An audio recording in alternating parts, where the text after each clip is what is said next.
आज हम 30 मई 2020 की 6th क्लास की ऑनलाइन क्लास देने जा रहे हैं। सबसे पहले Guru Tegh Bahadur public school online classes में आपका स्वागत है। आज हम अपना हिस्ट्री का चैप्टर कंप्लीट करेंगे। हमारा first chapter what, where, how and when आज कंप्लीट हो जाएगा। तो ये देखिए ऊपर आपको कुछ पिक्चर्स दी हुई हैं। अभी कैसे हम पास्ट के बारे में पता लगाते हैं। Left, apart from an old city pots like these were used about 4700 years ago. तो देखिए ये पॉट जो है जो आर्कियोलॉजिस्ट हैं जो स्टडी करते हैं मटेरियल्स की, उनको मिला है खुदाई के वक्त, एक्सकेवेशन के वक्त। ये लगभग 4700 साल पुराना पॉट है। Right, an old silver coin such as the one were in use from about 2500 years ago. In what ways is the coin different from the ones we use today. तो देखिए silver coin है जो कि लगभग 2500 साल पहले use किया जाता था।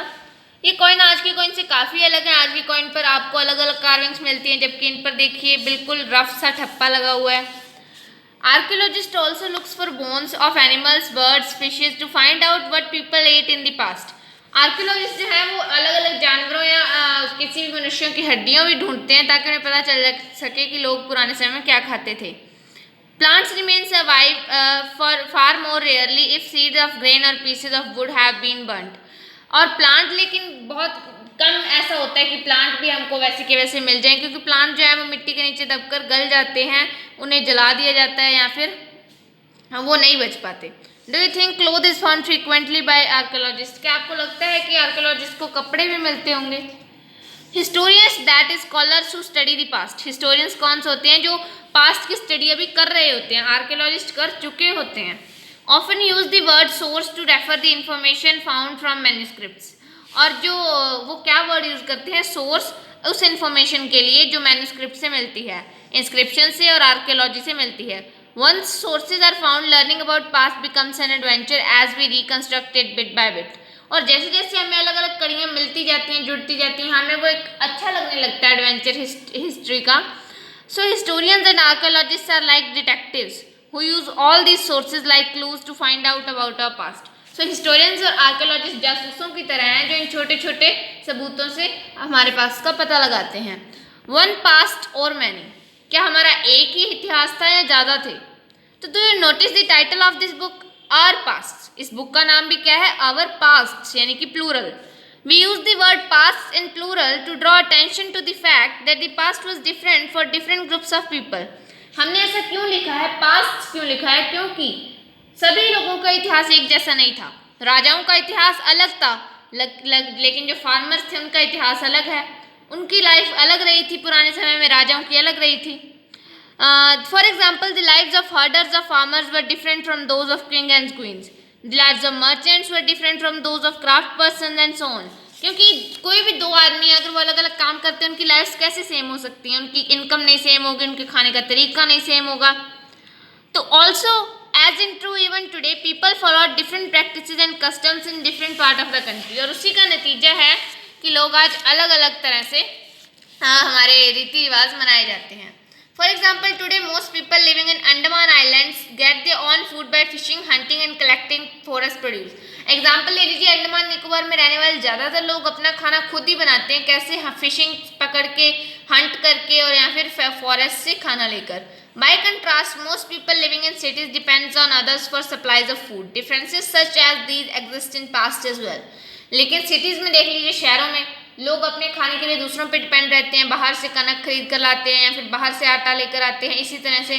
तो ये ऐसे ही डिफरेंसेस पास्ट में, इतिहास में भी होते थे। जो अमीर था उसकी लाइफ अलग थी, जो गरीब था उसकी अलग थी। Besides there is another kind of difference. We know a great deal about kings and the battles they fought because they kept records of their victories. और भी एक तरह का डिफरेंस है, और भी एक तरह का दोनों में फ़र्क है। क्या कि हम जानते हैं किंग्स ने कौन सी लड़ाइयाँ लड़ी और उनमें किसकी जीत हुई वगैरह, क्योंकि उन्होंने वो सब कुछ लिखवा लिया था। Generally ordinary people such as hunters, fishing folk, gatherers, farmers और हर्डर्स, ये मतलब शिकार करने वाले farmers, did not keep records of what they did. उनके पास इतना समय नहीं होता था कि वो लिख के रखें कि हम क्या करते हैं ताकि आगे वालों को पता चल सके, ऐसा समय नहीं था उनके पास। While archaeology helps us to find about their lives, there is much that remains unknown। जब आर्कियोलॉजी हमें ये मौका देती है कि हम उनकी लाइफ के बारे में जान सकें, लेकिन बहुत सी चीज़ें ऐसी भी होती हैं जो हम आज तक नहीं जान पाए हैं। What do dates mean? Dates का क्या मतलब है। If somebody asks you the date, you will probably mention the day, month and year, 2000 and something. आप अगर आपको कोई डेट पूछेगा आज की, तो आप उसे क्या बताओगे? उस दिन के बारे में बताओगे, महीने के बारे में बताओगे और साल के बारे में बताओगे. These years are counted from the date generally assigned to the birth of Jesus Christ, the founder of Christianity. तो ये डेट्स कैसे आई हैं? ये जीसस क्राइस्ट के बर्थ से वन शुरू किया गया है, उसके बाद आज तक 2000 ईयर हो गए हैं. तो कैसे? सो 2000 means 2000 years after the birth of Christ, यानी कि क्राइस्ट के जन्मने के 2000 साल बाद. जिस दिन क्राइस्ट जन्मे उस दिन पहला साल था, इसी तरह से 2000 सालों से आगे. All dates before the birth of Christ are counted backwards and usually have the letters BC, before Christ added on. और ऐसी डेट्स जो क्राइस्ट के जन्म से भी पहले की हैं, उनके आगे BC लगाया जाता है, मतलब क्राइस्ट से पहले. In this book we will refer to dates going back from the present using 2000 as a starting point.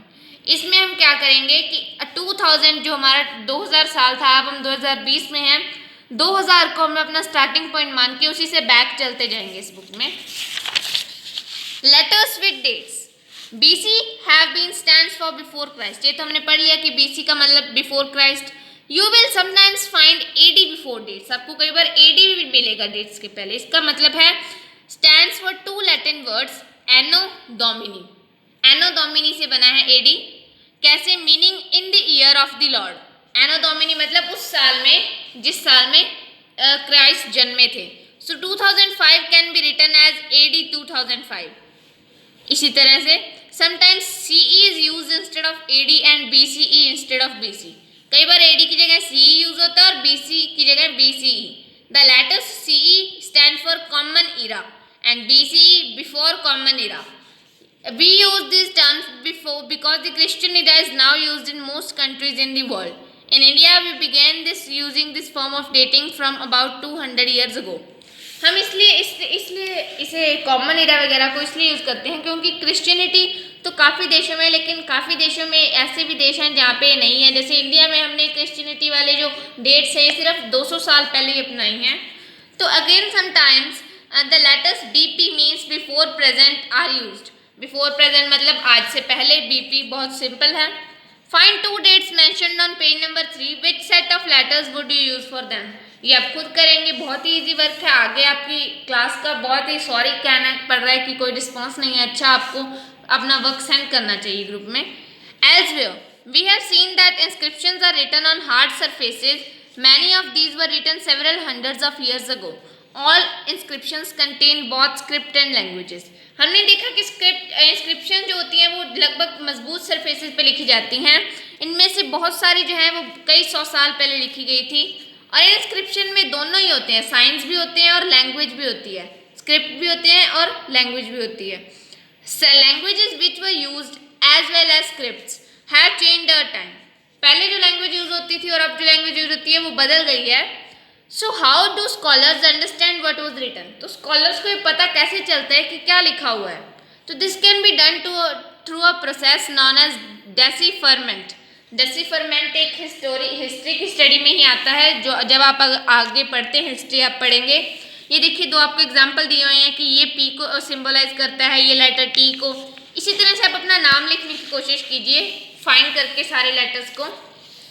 One of the most famous stories of decipherment comes from Egypt, a country in North Africa where there were kings and queens about 5000 years ago. सबसे famous story डेसिफरमेंट की Egypt से आती है, जिसमें north Africa की country जहाँ पर राजाओं और रानियों का राज था लगभग 5000 साल पहले. Rosetta is a town in the north coast of Egypt and here an inscribed stone was found. Rosetta नाम के एक शहर में एक इंस्क्राइब्ड स्टोन मिला जिसके ऊपर कुछ लिखा हुआ था. which contained inscriptions in 3 different languages and scripts. जिसके अंदर 3 लैंग्वेजेस और 3 स्क्रिप्ट्स अलग अलग लिखी हुई थी, ग्रीक और 2 Egyptian. Scholars who could read Greek figured out what the names of kings and queens were enclosed in little frame called a cartouche. जो लोग ग्रीक जानते थे उन्होंने ग्रीक वाली पढ़ लिया. आगे उन्होंने देखा किंग्स एंड क्वींस के नाम कार्टूज में लिखे हुए थे. They then placed the Greek and the Egyptian signs side by side. और उन्होंने ग्रीक और इजिप्टियन को साथ साथ रख लिया कि इसका इसके साथ क्या मतलब निकलेगा, इसका इसके साथ क्या मतलब निकलेगा, इस तरह से. तो and identified the sounds of for which the Egyptian letter stood, जिनको ग्रीक पता था उन्होंने इजिप्टियन की भी पता लगा लिया। As you can see a lion stood for letter L, इधर हम देख सकते हैं, देखिए एक लॉयन जो है वो लेटर एल के लिए सिंबलाइज करता है, and a bird for a, और एक बर्ड हमेशा ए के सिंबलाइज करता है, ये देखिए ईगल बर्ड बनाया गया। Once they knew what the letter stood for they could read other inscriptions as well, और जब उन्हें पता चल गया कि ये लेटर इसके लिए स्टूड करता है तो उन्होंने बाकी इंस्क्रिप्शन भी पढ़ ली। तो इसी तरह से हमारा चैप्टर कंप्लीट हो गया है। आपका रिस्पॉन्स आप अच्छा बनाइए, होमवर्क करते रहिए। आज का आपका होमवर्क आपके ग्रुप में डाल दिया जाएगा।